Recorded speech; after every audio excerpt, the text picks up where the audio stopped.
وبعد كده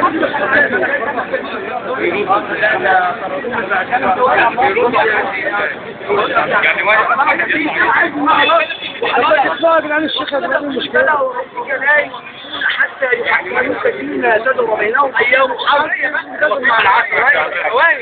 ثم لا يجدون في انفسهم حرجا مما قضيت تسليم. ربنا ربط لا الفعل هيقول لك نعمل وانا حاكم لا الحاكم على مين؟ ربنا ربط الايمان هو الموضوع بدا وربك لا يؤمن حتى يحكموا ربنا بدا ربط الايمان بالتحكم كويس كلام سليم. حكم بقى كلام شرع الله في المجلس العسكري. ما تقولش حكم شرع الله، حكم شرع الظالم اللي حصر الشباب بتاع العباسيه بين السلطه العسكريه وبين البلطجيه. حكم شرع الله كده، انا شارك في تحكيم شرع الله لقتله المتظاهرين. لا كده انت بس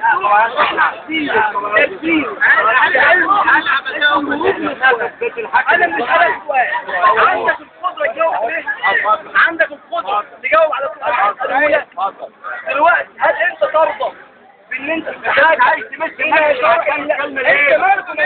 هو الحاكم الظالم كلمة عبد عند سلطان جاي يا اخي؟ هو في موضوع مفتح موضوع يا اخي. ما هو ده موضوع هو راجل بيتكلم. انا انت ترضى بحكم ربنا فيك طبعا ما تحكيم الشريعه ما تتكلمش في مسلمات. خلاص كده طالما انت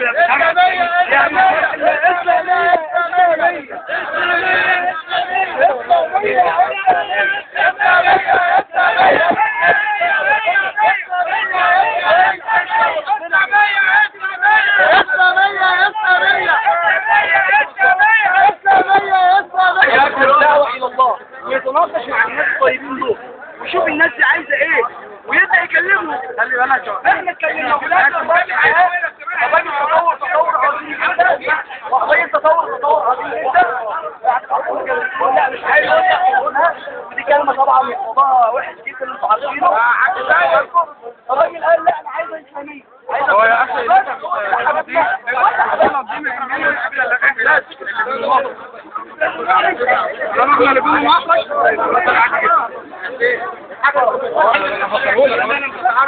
انا مش عايز كلام ربنا خلينا انت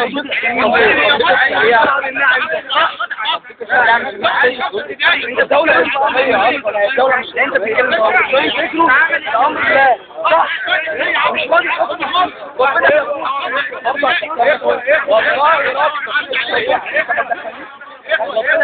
ألا له الحكم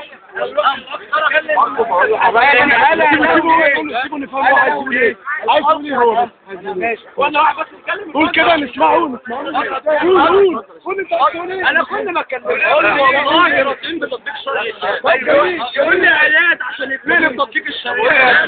قول لي واحد حتى يعملوا الشغل قول لي تعرضوا على الناس.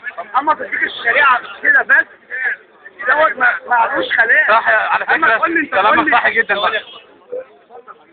ايه رايك في تطبيق الشريعه على ايام النبي محمد صلى الله عليه وسلم؟ ايه رايك فيه؟ على فكره برضه اسمعني بقى يا اخي، اسمعني بص يا اخي الشريعه الشريعه اسمها الشريعه الاسلاميه عباره عن